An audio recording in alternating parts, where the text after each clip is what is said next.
Hello बच्चों, तो आज हम स्टार्ट करते हैं हमारा न्यू टॉपिक टाइम सीरीज। तो ये इस वीक का लास्ट टॉपिक है। तो इसके पहले हम एलपीपी कर चुके हैं और इन्फ्रेंशियल कर चुके हैं। तो आज हम करते हैं टाइम सीरीज। तो टाइम सीरीज क्या होता है, इसके लिए समझने के लिए क्यों स्टडी किया जाता है टाइम सीरीज को, ये भी बता देते हैं। क्या होता है, हर साल आपके या फिर कुछ सालों के पीरियड में आपके कुछ वेरिएशंस होते हैं। Variation in terms of population, in terms of GDP, और ये सारे वेरिएशंस होते हैं। तो अब ये वेरिएशंस होते क्यों हैं, इसके अलग अलग रीजंस हैं। कई वेरिएशन साइक्लिक होते हैं, कई वेरिएशन सीजनल होते हैं, कई वेरिएशन इरेगुलर वेरिएशंस भी होते हैं। ठीक है, तो ये सब समझने के लिए अब हमको क्या पढ़ना पड़ेगा, टाइम सीरीज। अब इन वेरिएशंस की वजह से क्या होता है, सारी इकोनॉमिक एक्टिविटीज में कुछ चेंजेस आते हैं। सारी इकोनॉमिक एक्टिविटीज में क्या होता है, कुछ चेंजेस आ जाते हैं। तो उन्हीं चेंजेस को स्टडी करने के लिए, उस चेंजेस की वजह से, जो इकोनॉमिक एक्टिविटीज में जो चेंज हो रहा है उसकी वजह से जो भी चीजें चेंज होती है उनको स्टडी करने के लिए हम टाइम सीरीज पढ़ते हैं। तो अब वेरिएशंस कैसे कैसे हो सकते हैं, कैसे कैसे वेरिएशंस हो सकते हैं। Variation which occur generally due to the general tendency of the data to increase or decrease. These variation are known as secular variation or secular movements. ठीक है, variation which occur due to the change in climate, weather या ये सब change होता है तो भी कुछ वेरिएशंस आते हैं।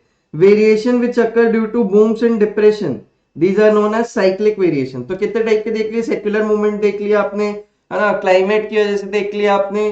फिर साइक्लिक वेरिएशंस होते हैं जो डिफाइंड नहीं होते कि कितने टाइम में, उनका टाइम पीरियड नहीं डिफाइन होता, लेकिन हाँ एक सर्टेन टाइम पे वो इंक्रीज करते हैं, फिर वो डिक्रीज करते हैं, फिर इस टाइप का चलता रहता है उसमें। Variation which occur due to some unpredictable forces like floods, famines, earthquakes, these are known as irregular variation. तो ये अर्थक्वेक्स की वजह से होने वाले वेरिएशन या फिर फ्लड्स की वजह से, नेचुरल डिजास्टर्स की वजह से होने वाले वेरिएशंस को हम इरेगुलर वेरिएशंस भी बोला जाता है। ठीक है, तो इधर पे समझते हैं seasonal variation, the periodic movements in business activity which occur regularly every year are known as seasonal variation। मतलब जो हर साल रेगुलर इंटरवल पे तुम्हारे अकर करते हैं, ऐसे वेरिएशंस को हम क्या बोलते हैं, सीजनल वेरिएशन। ठीक है, these variation are periodic in nature and their repeating cycles are relatively short duration। मतलब इनका ड्यूरेशन क्या होता है, शॉर्ट होता है। Seasonal variation occur due to change in climate and weather condition. ठीक है, customs, traditions and habits also have their impact on seasonal variation. ये सब थ्योरी वाली बातें, ये आप खुद से भी एक बार रीड कर सकते हो। और सीबीएसई की तरफ से भी एक मटेरियल आया हुआ है, वो भी मैं आपको ऐप में अटैच करके दे दूंगा, उसकी भी थ्योरी रीड कर लेना, एमसीक्यू वहां से आते ही। ठीक है, cyclic variation are also periodic variation but their repeating cyclic is usually more than a year. मतलब जो इसका रिपीटिंग साइकिल है वो usually more than a year. The amplitude and length of this variation are not same। अब इसका amplitude और length जो है वो सेम हर साइकिल में नहीं होता है, वो डिपेंड करता है बहुत सारी चीजों पे। तो उसके बारे में भी आपको थ्योरी में लिखा हुआ है, वो भी आप एक बार रीड कर लेना। Irregular variation those variation in business activity which do not repeat in a definite pattern। तो अब क्या होता है, जिसका कोई पैटर्न ही नहीं हो वो क्या हो जाएगा, इरेगुलर वेरिएशन। ठीक है, तो यहाँ पे अपन देख लेते हैं। नेक्स्ट क्या आता है, method of moving averages. In order to determine a trend by method of moving average. अब क्या होता है, ये सारे ट्रेंड्स को ऑब्जर्व करना, सारे वेरिएशंस के ट्रेंड को ऑब्जर्व करने के लिए हमारे पास दो मेथड होते हैं, एक मेथड ऑफ मूविंग एवरेजेस और एक लीस्ट स्क्वायर मेथड। तो हम देख लेते हैं दोनों में क्या है। ठीक है, तो इसमें किस टाइप के क्वेश्चन आते हैं और कैसे सॉल्व करना होता है वो भी मैं आपको बता देता हूँ। ठीक है, the average value of a number of years is computed and is taken as the normal trend value for that year which lies in the middle of the period, this is very important point, covered in the computation of the average। the period in moving average method may be even or odd। मतलब इसमें क्या है, moving averages में एक case होता है even वाला और एक केस होता है ऑड वाला। ऑड वाले केसेस में क्वेश्चन अलग तरीके से होता है, इवन वाले केसेस में क्वेश्चन अलग तरीके से होता है। बस वो तो टाइप के हमको क्वेश्चंस देख लेने हैं। ठीक है, आगे बढ़ते हैं, चलो। when period of moving average is an odd number। अब when period of moving average is an odd number मतलब वो बोल देता है कि find the moving average of 3 years। अब उसने क्या बोल दिया, अगर find the moving average of 3 years। अब 3 years का moving average, इसका मतलब क्या हो गया, ये number of years क्या हो गया यहाँ पे, odd। तो ये कौन सा केस हो गया, when period of moving average is an odd। तो मूविंग एवरेज का क्या हो गया, ये ऑड नंबर हो गया, ऑड वाला केस हो गया। तो अब इधर पे क्या करना होता है यार, बहुत बेसिक सी बात है। अब इधर पे कंप्यूट मूविंग टोटल्स, हमको क्या निकालना पड़ता है, मूविंग टोटल निकालने पड़ते हैं। क्या निकालना पड़ता है, पहले मूविंग टोटल। मूविंग टोटल निकालने का मतलब क्या होता है यार, आपके जो 3 साल की वैल्यूज हैं उनको ऐड करके एक जगह लिखना और मिडिल मोस्ट ईयर में लिखना। तो वो मैं अभी टेबल में आपको दिखाता हूं। उसके बाद क्या होता है, आपके पास मूविंग एवरेज कैलकुलेट करते हो। मूविंग एवरेज मतलब मूविंग टोटल डिवाइडेड बाय जितने भी नंबर ऑफ ईयर्स की बात चल रही है। 3 इयर्स का मूविंग एवरेज निकाल लो, डिवाइड बाय 3 कर दोगे। 5 ईयर का मूविंग एवरेज निकाल लो, डिवाइड बाय 5 कर दोगे। ठीक है, इसी में और आगे देखते हैं, क्वेश्चन से समझते हैं कि इसको कैसे कंप्यूट करना है। अब होता क्या है, इसी डेटा को जो आपका एक्चुअल डेटा गिवन था और जो आपका मूविंग एवरेज का डेटा है, उन दोनों को ग्राफ में प्लॉट करना होता है। बस इतना ही क्वेश्चन है। ठीक है, क्या हम देखते हैं आगे क्वेश्चन में क्या है। The average number in lakhs of working days lost in strikes during each year of the period 2001 to 2010 was। तो आप क्या करोगे, इधर पे एक साइड आप यहाँ पे टेबल में बनाते जाओगे 2001, कलर अच्छा ले लेते हैं, गंदा कलर, 2002 है ना, 2003, ऐसे करके आप बनाते जाओगे, 2004, 2005, ठीक है, 2006, इस टाइप से। तो मैं अब आपको दिखा देता हूँ, ये 10 तक आप बना लोगे, 2007, 8, 9 और यहाँ पे 10। ठीक है, ये बन गया। इसके बाद आप क्या बनाओगे, डेटा जो गिवन है, डेटा क्या गिवन है, 1.5, 1.8, 1.9, 2.2, 2.6, 3.7, 2.2, 6.4, 3.6 और 5.4। ये डेटा भी मैंने लिख लिया। अब इस डेटा के लिए आपको, अब ये जो डेटा है ये जाता है एक्स एक्सिस में, ये जो डेटा है ये जाता है वाई एक्सिस में। अब इस डेटा के लिए मैं निकालूंगा मूविंग टोटल।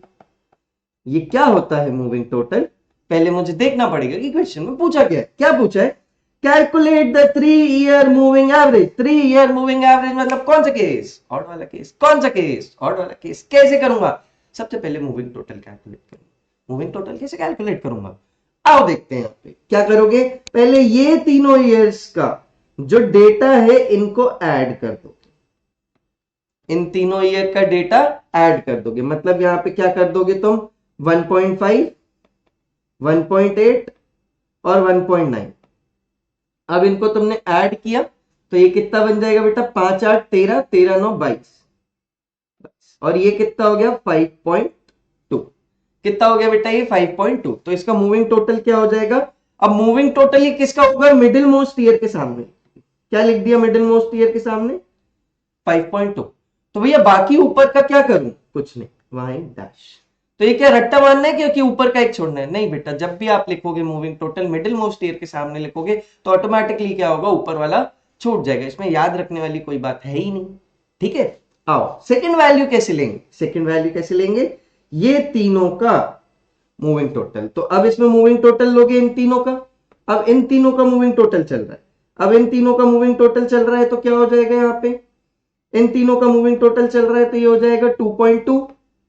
क्या क्या ऐड कर दोगे इसमें, और क्या ऐड हो जाएगा बेटा, 2.2, और इन सबको ऐड कर दोगे तो कितना हो जाएगा बताओ, 4 और 1.9, 5.9 इसके सामने आ जाएगा, मिडिल मोस्ट के सामने। तो ऐसे सारे वैल्यूज लेते चलोगे। अब एक और कॉलम कौन सा बनेगा, मूविंग एवरेज। और कॉलम कौन सा बनेगा, मूविंग एवरेज। अब मूविंग एवरेज का मतलब क्या हो जाएगा, moving total divided by number of years जिसके लिए मूविंग एवरेज निकाल रहे हो। यहाँ पे कितने 3 इयर्स का मूविंग एवरेज चल रहा है तो यहाँ पे क्या हो जाएगा 5.2 डिवाइडेड बाय 3। अबे 2 लिखना है, डिवाइडेड बाय 3 ये कितना हो जाएगा, 5.2 डिवाइडेड बाय 3 कितना हो जाएगा भाई, ये 1 जा, और यहाँ पे सॉल्व करोगे इसको 2 तो ये 1.7 समथिंग जो भी आता रहेगा तुम्हारा, है ना, 1.733 ऐसे करके। तो ये फिर 5.9 divided by 3।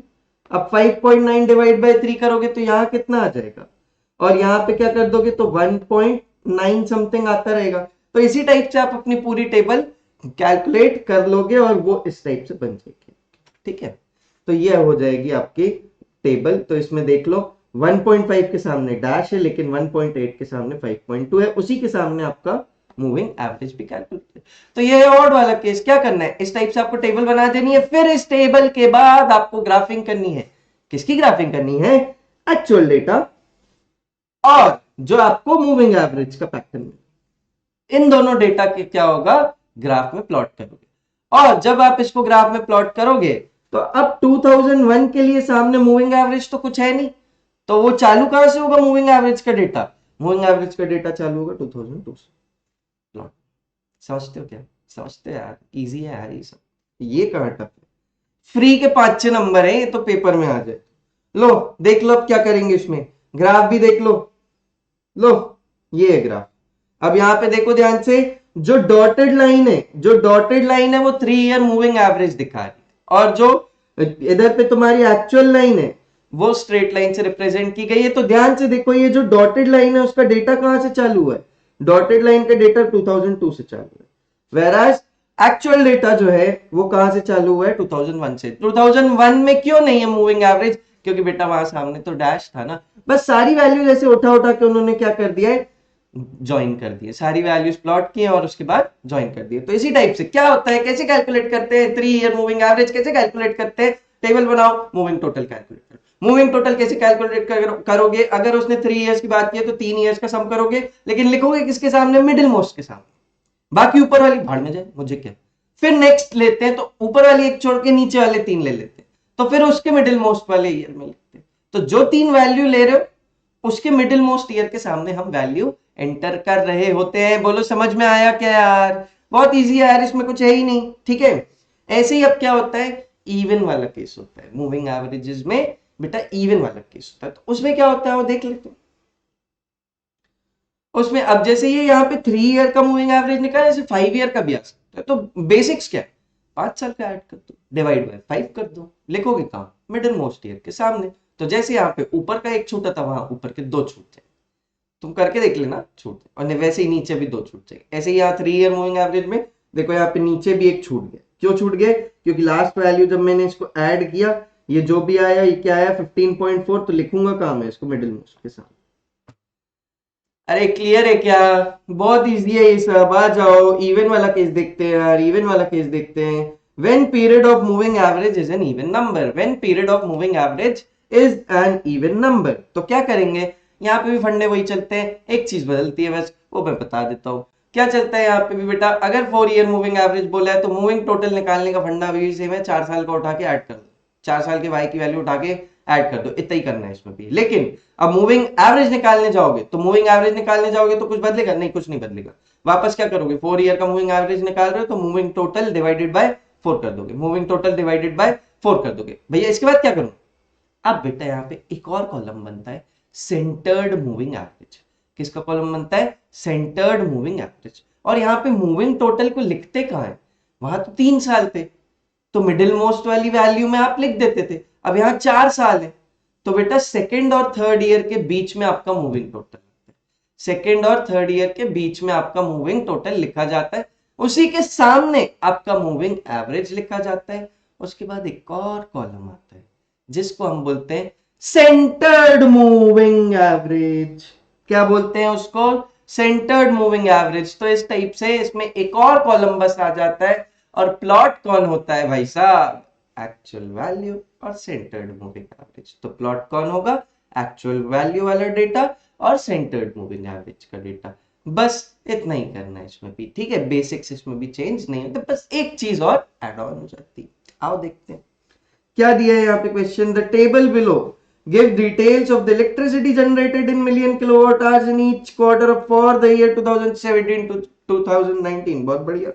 Calculate 4 quarterly moving averages, calculate 4 quarterly moving averages and show these moving averages on a graph। अरे बिल्कुल दिखा देंगे यार, क्या बात है।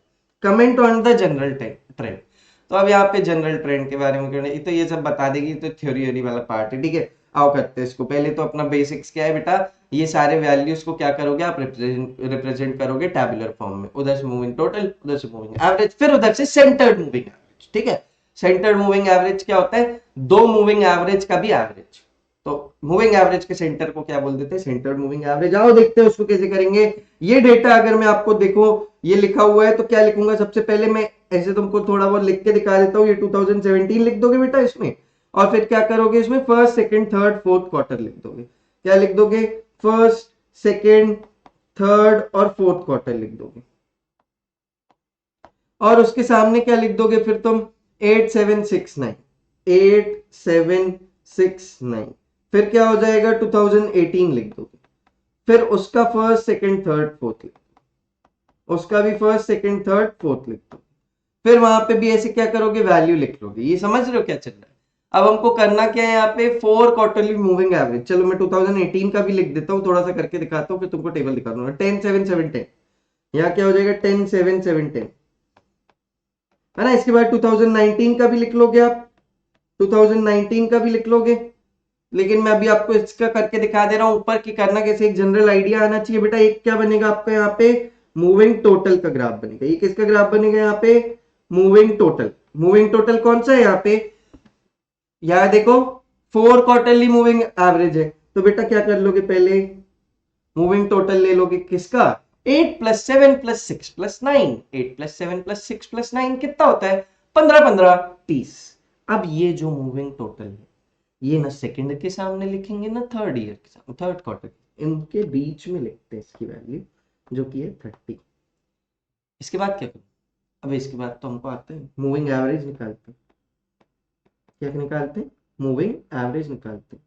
मूविंग एवरेज क्या हो जाएगा इसका, 30 डिवाइडेड बाय 4, क्योंकि 4 क्वार्टर का मूविंग एवरेज चल रहा है ना। तो 30 डिवाइडेड बाय क्या हो जाएगा 4, 30 डिवाइडेड बाय 4 कर दोगे कितना हो जाएगा बेटा, 7.5। तो ये क्या हो गया, मूविंग। ऐसे ही एक और बार मूविंग एवरेज निकालो, कौन सा, अब एक तो हो गया, दूसरा ये वाला ले लोगे, 7 + 6 + 9 + 10, 7 + 6 13, 13 + 9 22, 22 + 10 32।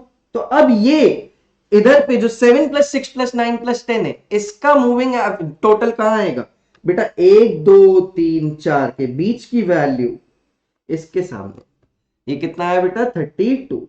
इसका मूविंग एवरेज इसके सामने, ये कितना है बेटा 8, ये कितना है बेटा 8। ऐसे ही एक और लेते, एक और करके दिखाता हूं मैं तुमको। तो ये क्या हो जाएगा 6 + 9 + 10 + 7, तो वैल्यू कहां आ जाएगी, 6 9 के बाद और 10 के पहले, तो यहां पे आ जाएगी।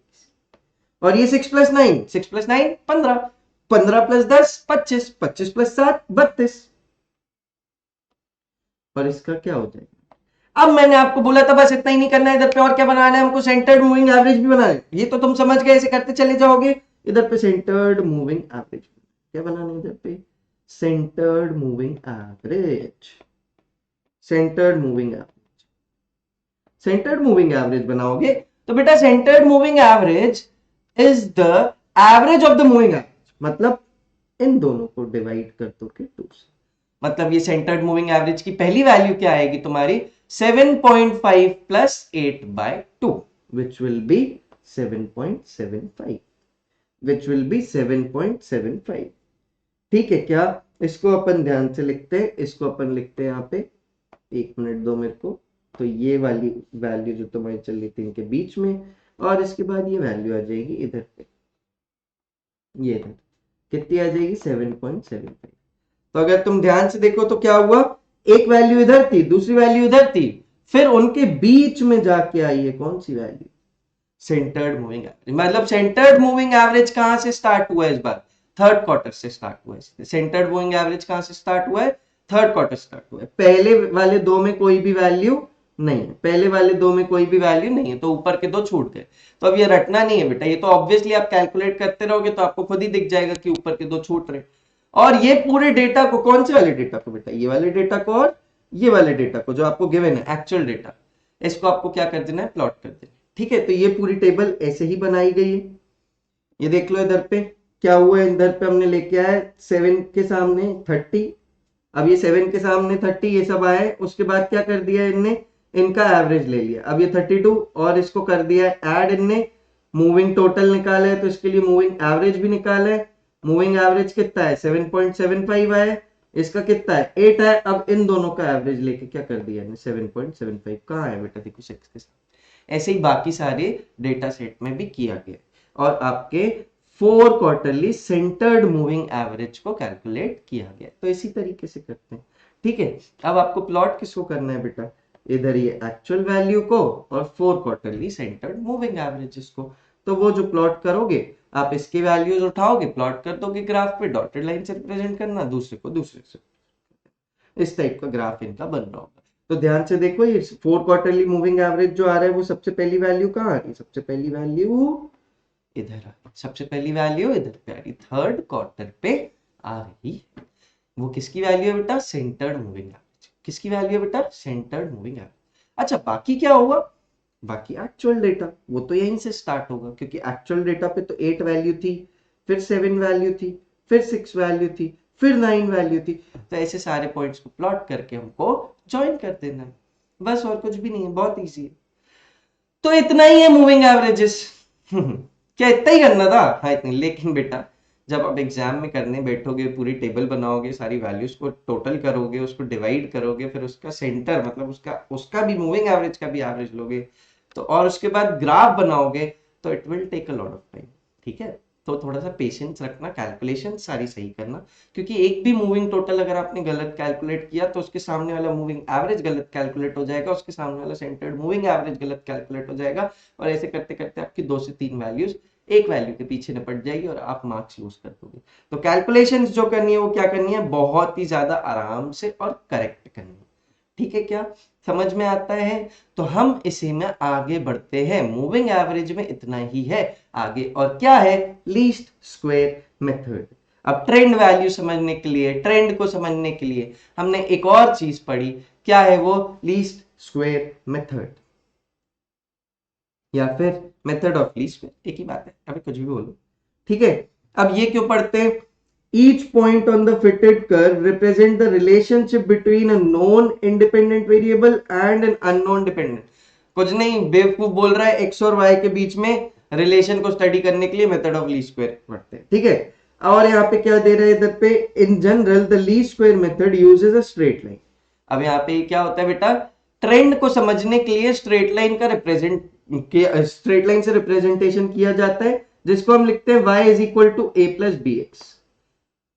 Y and X are the variables and A and B are the constant which are needed to be find using the data। ठीक है, तो डेटा यूज करके हमको पूरे A और B कैलकुलेट करना। ठीक है, equations with certain parameter usually represent the results in this method। The method of least square actually defines the solution for the minimization of the sum of square of the deviation or the errors। मतलब error को क्या करते हैं? Minimise कर देते हैं, deviation को क्या कर देते हैं? सबसे मिनिमाइज कर देते हैं, इसलिए ये मेथड ऑफ लीस्ट स्क्वायर पढ़ी जाती है। इसको y is equal to a plus B X नहीं लिख के कई टेक्स्ट बुक में yt भी लिखा जाता है, that is trend value of y। तो अब ये सब क्या है? ए का फॉर्मूला क्या है ये निकालने का, बी का फॉर्मूला क्या है ये मैं आगे दिखा देता हूं यहाँ पे। ठीक है, अब इधर पे होता क्या है, ये थ्योरी थोड़ी सी याद कर लेना, ये कभी कभी एमसीक्यू में आ जाती है। The sum of the deviation of actual values of y and the computed values of y is 0। ठीक है, तो इसमें ये होता है, और the sum of the square of the deviation of the actual value and the computed values is least. तो जो है तुम्हारा ट्रेंड, ये तुम्हारा मेथड ऑफ लीस्ट स्क्वायर में ये थोड़ी बहुत थ्योरी तुमको याद रहनी चाहिए कि मेथड ऑफ लीस्ट स्क्वायर क्यों यूज करते हैं, क्योंकि तुम्हारे जो स्क्वायर ऑफ द डिविएशन है वो क्या रहे? Sum of the square of the deviation should be least, और जो sum of the deviation should be 0। तो इतना तुमको याद रखना है। आई होप आप इसको याद रख लोगे। आओ यार क्वेश्चन की तरफ चलते हैं, बहुत हो गया फालतूगिरी। ये क्या हो जाता है? y is equal to a plus B X. y is equal to a plus B X. a और b को कैलकुलेट करने का क्या फॉर्मूला है? a हो जाता है बेटा summation y divided by n। a हो जाता है summation of y divided by n, और b हो जाता है summation of xy divided by summation of x square. तो बस ये डेटा सेट रहेगा, आपको x और y क्या है एक बार मैं दिखा देता हूं, और आपको कॉलम बनाने पड़ेंगे। कौन सा कॉलम? x और y का कॉलम तो बनेगा ही। अब एक कॉलम बन जाएगा x इंटू वाई, और चौथा कॉलम बन जाएगा तुम्हारा x स्क्वायर का। बस इतना ही करना है। अब x निकलता कैसे? वो अपन को एक ओरिजिन ईयर मानना पड़ता है क्वेश्चन में, और वो सब करना पड़ता है, तो मैं आपको दिखा देता हूँ वहां पे कैसे करते हैं। और बेटा यहाँ पे भी 2 केस होते हैं, इवन वाला और ऑड वाला। आओ अपन ऑड वाला क्वेश्चन देखते हैं। ठीक है, fit a straight line trend on the following data using the least square method। तो कैसे करोगे? अब इसको कैसे करोगे? आपको मतलब yt चाहिए। क्या चाहिए आपको? yt चाहिए। yt is equal to a plus bx, a is given by summation of y by n। तो हमको क्या करना है? पहले इधर पे x को रिप्रेजेंट करना है, और इधर पे एक y बनेगा, इधर पे बेटा एक एक्स वाई बनेगा, इधर पे बेटा तुम्हारा बन जाएगा यहाँ पे एक्स वाई। एक मिनट में थोड़ा सा गैप दे देता हूँ इनमें, तो ठीक है हमारी वैल्यूज। हाँ तो यहाँ पे आप क्या लिख दोगे, ईयर लिख दो सबसे पहले 1996, 1997, ठीक है, और 1998, 1999। अब मैं पूरा नहीं लिख रहा ना, मैं तुमको एक बार आइडिया दे दे रहा हूँ। इसके आगे क्या लिखते हो बेटा आप, अपने y की वैल्यू लिखते हो। इसकी y की वैल्यू क्या है 477, चल 477 और 8 है ना, और आगे लिखते चले जाओगे, वो तुम समझते हो। इसके बाद क्या बनता है बेटा, x बनता है, इधर पे क्या बनता है x। अब x कैसे निकालते हैं, आपको मिडिल मोस्ट ईयर को ओरिजिन मानना पड़ता है। मिडिल मोस्ट ईयर को क्या मानना पड़ता है, ओरिजिन मानना पड़ता है। इधर पे आपका मिडिल मोस्ट ईयर है कौन सा, अगर आप ध्यान से देखो, ये मैं लिखता जा रहा हूं 2003 2004। कितने साल का डेटा है बेटा, 1 2 3 4 5 6 7 8 9, तो कितने साल का डेटा है, 9 साल का। तो फिफ्थ ईयर जो रहेगा वो आपका क्या हो जाएगा, मिडिल मोस्ट ईयर हो जाएगा। तो फिफ्थ ईयर आपका क्या हो जाएगा, मिडिल मोस्ट ईयर हो जाएगा। तो हमारा 2000 जो ईयर है वो क्या हो जाएगा यहाँ पे, मिडिल मोस्ट ईयर। अब x की वैल्यू कैलकुलेट कैसे करते, x is equal to x i. अब एक्स आई कौन हो गया, ये वाली वैल्यूज, यहाँ पे कौन सी हो गई वैल्यूज, एक्स आई, ठीक है। x is equal to x I minus middle most value, जिसको हम क्या बोलते हैं, मिडिल मोस्ट ईयर, उसको हम क्या बोलते हैं, ओरिजिन भी बोलते हैं, उसको हम क्या बोलते हैं, ओरिजिन ईयर भी बोलते हैं, उसको हम क्या बोलते हैं, ओरिजिन ईयर भी बोलते हैं। तो यहाँ पे यहाँ क्या हो जाएगी, यहाँ वैल्यू क्या आएगी 1996 माइनस 2000, तो ये कितना हो जाएगा -4। ये कितना हो जाएगा -4। 1997 माइनस 2000 -3, 1998 माइनस 2000 माइनस 1999, ऐसे करके सारी वैल्यूज लिखते चलोगे। तो अब नेक्स्ट कॉलम कौन सा बनेगा, x इंटू वाई। अब x इंटू वाई का कॉलम बनेगा मतलब -4 इंटू 4 -16, -3 इंटू 7 -21, -2 इंटू 7 -14। और बेटा यहाँ पे और क्या बन जाएगा, एक्स स्क्वायर बन जाएगा। यहाँ और क्या बन जाएगा, एक्स स्क्वायर बन जाएगा। यहाँ क्या आ गया हमें, अब एक्स स्क्वायर क्या हो जाएगा, इसका स्क्वायर लिखते जाओगे। ये क्या हो जाएगा 16, ये क्या हो जाएगा 9, ये क्या हो जाएगा 4, ये क्या हो जाएगा 1। तो ऐसे करके सारे, अब इनको करना क्या पड़ेगा तुम्हें, सॉल्व करके यहाँ पे समेशन ऑफ एक्स वाई निकाल लोगे, समेशन ऑफ एक्स स्क्वायर निकाल लोगे। ये सारी वैल्यूज तुमको निकालनी पड़ेंगी। क्यों, क्योंकि ये बेटा रिक्वायर्ड है। कहाँ रिक्वायर्ड है भैया, अरे हमको वाई लिखना है ना मेरे राजा। तो यहाँ क्या हो जाएगा a प्लस बी एक्स।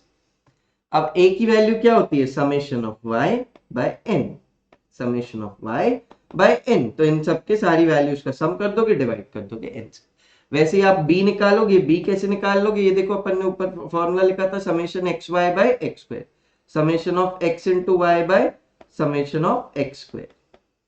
तो इधर पे समेशन ऑफ एक्स वाई और divided by summation of X square कर दोगे। इस टाइप से आपके जो है पूरा डेटा आ जाएगा, जो मैं अभी आपको करके दिखाई रहा था, है ना। एक्स वाई क्या आ गया था तुम्हारे, यहाँ पे मैंने लिखा था -16, ये देखो यहाँ पे -16, और वैसे ही एक्स स्क्वायर भी आ गया था, वैसे ही इस टेबल में पूरा गिवन है। देखो क्या किया हमने, y लिखा, उसके लिए x निकाला, x की वैल्यू निकाल दी, और उसके बाद आपको यहाँ पे क्या कैलकुलेट करके दिखाया, एक्स वाई कैलकुलेट करके दिखाया, और क्या कैलकुलेट किया, एक्स स्क्वायर। इन सबका क्या, अब ये ओरिजिन क्यों लिखा है, क्योंकि बेटा ओरिजिन ईयर कौन सा है हमारा, 2000 ओरिजिन ईयर है। 2000 क्या है हमारा, ओरिजिन ईयर है। उसके पहले क्या है, नेगेटिव रीजन, उसके बाद क्या है, पॉजिटिव रीजन। ये सारी वैल्यूज लिखी बेटा। यहाँ से क्या आ गया, समेशन ऑफ एक्स स्क्वायर कितना आ गया 60, समेशन ऑफ एक्स वाई कितना आ गया 88, समेशन ऑफ वाई कितना आ गया 90। तो क्या कर दोगे, a की वैल्यू कैसे आ जाएगी, a की वैल्यू कैसे आ जाएगी, इधर पे देखो 90 divided by 9, summation of y divided by n। तो summation of y is 90 divided by 9, तो a की वैल्यू कितनी आ गई 10। वैसे ही 88 डिवाइडेड बाय 60, क्यों, क्योंकि summation of X Y divided by summation of X square कर दिया तो b आ गया। तो what will be your trend line equation, trend line equation will be a plus B X, a plus B X. तो क्या हो जाएगा 1.47 इंटू एक्स। अभी एक्स लिख दे यार, नहीं लिख रहा, ऐसे करके लिख दोगे। अब अगर मैं आपसे पूछूं ये किया क्यों है, ये कौन सी इक्वेशन है, अगर अब मैं आपसे पूछता हूं tell me the trend value for the year 2005, लेकिन डेटा तो 2004 तक का दिया है, तो बेटा इसलिए हमको ट्रेंड लाइन इक्वेशन काम आती है। अगर किसी आगे वाले ईयर का हमसे डेटा पूछा गया तो हम कैसे बताते हैं, हम ओरिजिन से उसकी वैल्यू x की कैलकुलेट कर लेते हैं। अपना ओरिजिन क्या था बेटा यहाँ पे 2000। अब अगर मैं आपको बोल रहा हूं ट्रेंड वैल्यू ऑफ 2005 बताओ, तो आप क्या बोलोगे, भैया ओरिजिन से ये कितना दूर है, 5 साल दूर। कितना दूर है, 5 साल दूर है। तो x की जगह पे क्या डाल दोगे, तो trend value of 2005 will be equal to 10 plus 1.47 into 2005 नहीं होगा, इंटू क्या हो जाएगा 5। क्यों, क्योंकि यहाँ पे x क्या हो जाएगा, जितना ओरिजिन से आपकी दूरी, ओरिजिन क्या है 2000, आप किसका ट्रेंड वैल्यू चाह रहे हो 2005 का, तो इसको क्या कर दोगे मल्टीप्लाइड बाय 5। तो ये क्या आ जाएगी, ट्रेंड वैल्यू आ जाएगी, किसकी ट्रेंड वैल्यू आ जाएगी बेटा, मतलब किसकी y की वैल्यू मिल जाएगी, मतलब क्या मिल जाएगा इसको, इससे आपको ये जो आपका सेल्स वगैरह चल रहा था जो भी था अब क्वेश्चन में, है ना, तो उसके लिए आपको जो y की वैल्यू है वो मिल जाएगी। ठीक है, तो इसी टाइप से आपको करके क्वेश्चन सॉल्व करने होते हैं। तो ये किसके क्वेश्चंस हो जाते हैं तुम्हारे, ये ऑड वाले केस के क्वेश्चन। ये कौन सा केस है बेटा, ऑड वाला केस। किसका, मेथड ऑफ लीस्ट स्क्वायर में ऑड वाला केस। तो भैया इवन वाला केस कैसे करेंगे बेटा, सारी थ्योरी सेम चलती है। ठीक है, सारी थ्योरी क्या होता है, सेम चलती है, बस बदलता क्या है ये मैं बता देता हूँ। जैसे मैंने यहाँ पे अगर 2005 लिख दिया, अब नंबर ऑफ ईयर्स कितने हो गए आपके 10। तो अब जो मिडिल मोस्ट वैल्यू है, मतलब मिडिल मोस्ट वैल्यू मतलब इतनी देर से क्या बातें कर रहे हो भैया ये आप, मिडिल मोस्ट वैल्यू का मतलब क्या हो जाता है बेटा, मिडिल मोस्ट वैल्यू का मतलब ये हो जाता है कि आपको यहाँ पे ओरिजिन ईयर लेना है। तो अब ओरिजिन ईयर कैसे लूंगा मैं इधर पे, मैं तुमसे बोलूंगा बेटा ओरिजिन ईयर इधर पे कैसे कैलकुलेट करोगे, ये वाली वैल्यू देखो। अब 10 चीजें तो 10 ईयर है, तो 10 ईयर है तो क्या हो जाएगा, फिफ्थ और सिक्स्थ वैल्यू का एवरेज। अब फिफ्थ और सिक्स्थ ईयर कौन सा है, ये फिफ्थ ईयर है, ये सिक्स्थ ईयर है। तो अब ओरिजिन क्या हो जाएगा बेटा, 2000 प्लस 2001 डिवाइडेड बाय 2। तो इसको सॉल्व करोगे तो ये क्या हो जाएगा 2000.5। ये क्या हो जाएगा बेटा 2000.5।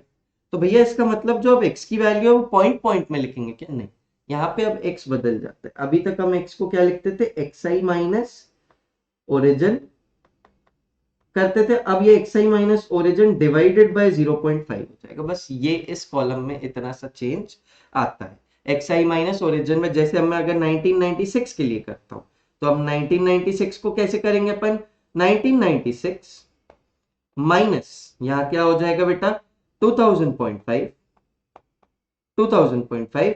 अब यहाँ पे इसको माइनस करोगे तो ये कितना आ जाएगा 4.5, माइनस में क्या आ जाएगा, माइनस में 4.5। तो उसको डिवाइड कर देंगे किससे, 0.5 से। ऐसे करके सॉल्व करते चले जाना, तो आपको वैल्यूज मिल जाएंगी। क्या वैल्यू मिलेगी इधर पे आपको, अगर आप ध्यान से देखो बेटा इधर पे, तो ये -4.5 डिवाइडेड बाय हाफ हो जाएगा, तो वो 2 पलट के ऊपर चला जाएगा, -9 आपको वैल्यू मिल जाएगी। तो इसी टाइप से यहाँ पे अब आपको क्या वैल्यू मिल जाएगी, -9 की वैल्यू। अगर इवन वाला केस चल रहा होता, अगर कौन सा केस चल रहा होता बेटा, इवन वाला केस चल रहा होता। तो अगर इवन वाला केस चल रहा है तो समझ गए क्या चेंज आएगा, बस आपको जो ये x वाला कॉलम है इसमें क्या कर देना है, ओरिजिन से तो माइनस करते ही हो, ओरिजिन निकालना बदलता है कि बीच के दोनों वैल्यूज का एवरेज हो जाता है ओरिजिन, और उसके बाद x का कॉलम में क्या करते हैं हम, डिवाइडेड बाय 0.5 कर देते हैं, तो उससे हमको फाइनाइट नंबर मिलते चलते हैं, उससे बिना डेसिमल वाले नंबर मिलते चलते हैं। उससे होता क्या, हमको एक्स वाई निकालना इजी पड़ता है। उससे क्या होता है बेटा, एक्स वाई निकालना इजी पड़ता है अगर एक्स होल नंबर आ जाए तो, और एक्स स्क्वायर भी निकालना काफी इजी हो जाता है, तो अपने कैलकुलेशंस क्या हो जाते हैं, करेक्ट हो जाते हैं। ठीक है, तो यही बेसिक सा डिफरेंस है, और यही है आपका पूरा का पूरा टाइम सीरीज। मैंने ऑड वाला केस करा दिया, आप इवन वाला केस एक बार कर लेना, नहीं बने तो बेटा मुझसे पूछ लेना, मैं अवेलेबल हूँ तुम्हारे लिए पूरा दिन, मेरे पास और कोई काम धंधा थोड़ी है, तुम ही लोगों के लिए बैठा हूँ। कभी भी कुछ रहता है फटाक से कॉल किया करो, टेक्स्ट किया करो, जूम लिंक लिया करो, समझ लिया करो, खत्म, और क्या। ठीक है, तो आज के लिए बेटा टाइम सीरीज में इतना ही है। अब मैं क्या कर लूँ, इसमें कुछ और है ही नहीं, बढ़िया फ्री के 5 नंबर आते हैं इसमें, 5 मार्क्स का ये चैप्टर है। तो हमने क्या क्या खत्म कर लिया यार इस वीक, हमने 5 दिन में ही, 7 दिन भी नहीं लगा, हमने 5 दिन में ही इन्फ्रेंशियल खत्म किया, एलपीपी खत्म किया, और टाइम सीरीज खत्म। बहुत मेहनत लगती है एक एक चैप्टर को खत्म करने में, ठीक है, तो आपको भी उतनी मेहनत अपने साइड से करनी पड़ेगी। तो क्या भी यही वन शॉट पूरा काम आ जाएगा क्या, और कुछ नहीं करना है क्या हमको, हाँ बेटा कंसेप्ट्स के लिए आ जाएगा, कॉन्सेप्ट्स इससे बाहर तो ये आपको नहीं मिलेंगे। लेकिन क्या क्वेश्चन प्रैक्टिस और नहीं करोगे? ऑब्वियसली बेटा क्वेश्चन प्रैक्टिस आपको और करनी पड़ेगी। कहां से करें भैया? आरडी शर्मा के एग्जाम्पल प्रॉब्लम्स लगा लो, अगर अभी तक पढ़ाई बिल्कुल भी नहीं की है, और अगर आप पढ़ चुके हो तो बेटा आगे बढ़ो, एक्सरसाइजेस सॉल्व करो, नहीं समझ में आए और तो आपके ऐप में सोल्यूशन डले हुए, टेक्स्ट सोल्यूशन, वो भी नहीं समझ में आए, मेरे से वीडियोस में समझ लो, मेरे से जूम लिंक में वीडियो में समझ लो, ठीक है? तो ऐसे ही करके आप सारा कोर्स अपना खत्म कर दोगे।